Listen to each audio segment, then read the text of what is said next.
അപ്പോൾ എന്തൊക്കെയുണ്ട് വിശേഷം? ഇത് കുറച്ച് ദിവസം മുന്നേ എടുത്ത് വെച്ച വീഡിയോ ആണ്. ഇപ്പോഴാണ് ഇത് കാണുന്നത്. പുതിയത് വരുമ്പോൾ പഴയത് ബേക്ക് പോകും കേട്ടോ. അപ്പോൾ വിനേട്ടം വന്നപ്പോൾ കുറച്ച് മീൻ കൊണ്ടുവന്നിട്ടുണ്ടായിരുന്നു. ഇവിടെ വരുമ്പോഴാണ് വെറൈറ്റി മീൻ കാണുന്നത്. ഇത് മോത നല്ല അലുവക്കണ്ടം പോലെ ഉണ്ട് കേട്ടോ. അപ്പോൾ കുളി കഴിഞ്ഞാൽ ഞാൻ ഈ വക പണിയൊന്നും എടുക്കാത്തതാണ്. പക്ഷേ ഇപ്പോൾ കുറച്ച് ആവശ്യത്തിന് എടുത്ത് റെഡിയാക്കിയില്ലെങ്കിൽ നാളെ ഉച്ചയാകുമ്പോഴേക്ക് കുറച്ചും കൂടെ പണി കൂടുതലായിരിക്കും. ബാക്കി ഞാൻ ഫ്രീസറിൽ കയറ്റിട്ടോ കുറച്ച് മാത്രം എടുത്തുള്ളൂ. അപ്പോൾ ഉച്ചത്തേക്ക് കുറച്ച് പണി കുറയുമല്ലോ.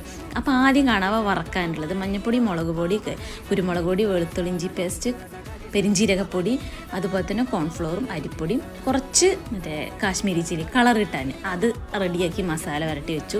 അത് വറക്കാനുള്ളത് കേട്ടോ. മത്തിയും വറക്കാനുള്ളത് മാറ്റി വെച്ചു. പിന്നെ ഇത് മോത ഇവിടെ വരുമ്പോഴാട്ടോ വെറൈറ്റി മീൻ കഴിക്കുന്നത്. നല്ല ടേസ്റ്റാണ്. ഇവിടുത്തെ നല്ല ഫ്രഷ് മീനാണ് കേട്ടോ. അപ്പോൾ അതും അപ്പം തന്നെ മസാലയൊക്കെ തേച്ച് വെച്ചു.